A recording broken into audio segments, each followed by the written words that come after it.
les courants de pensée autour du cœur, poumon artificiel, donc toujours dans cette notion de chanter le cœur et le poumon, d'avoir une machine qui va permettre une perfusion systémique totalement indépendante du massif cardiaque, c'est 1951 avec Clarence de Nice et en italien Dogliotti. Ils essaient de mettre en place donc des techniques comme ça, ce qu'ils appellent souvent le heart lung machine, et malheureusement c'est un échec. Celui qui va pour la première fois réussir à réaliser un acte de chirurgie cardiaque à partir de ce heart lung machine, ou le cœur-poumon artificiel, c'est M. Gibbon et c'est en 1953. Alors c'est un gros travail qu'il a mené, hein.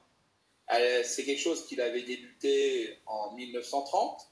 Il était à ce moment-là fellow en chirurgie. Il avait travaillé avec une boîte qui est connue encore maintenant, qui était IBM, et il travaillait avec sa femme, qui peut être considérée comme la première perfusionniste. Bon, après, donc, le premier acte qu'il va réaliser. Alors, vous voyez que ici, c'est symbolisé son système. Il y a des pompes à galets. Il y a l'oxygénateur à écran statique. Donc là, on est sur un oxygénateur qui va avoir de grandes plaques sur lequel on fait couler le sang, qui va s'enrichir d'oxygène.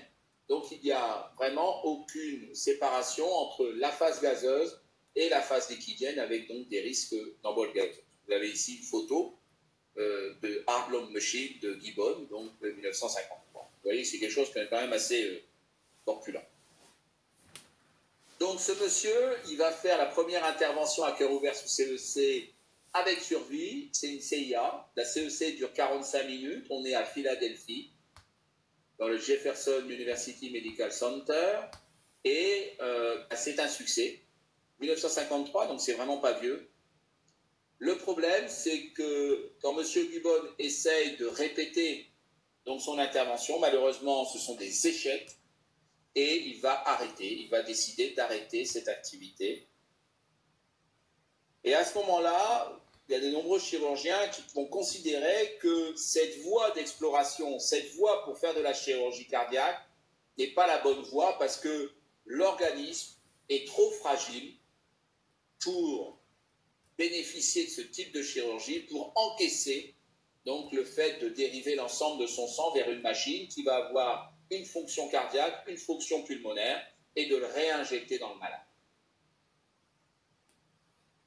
Néanmoins, comme je disais, c'est M. Gibbon qui a réussi pour la première fois. Nos collègues italiens et nos collègues américains, son collègue américain n'avait pas réussi, et sa femme est la première perfusionniste.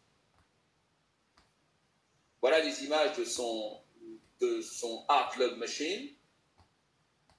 Et vous avez ici donc également d'autres images de cette machine qui lui a permis de faire la première CEC pour une CIA de 45.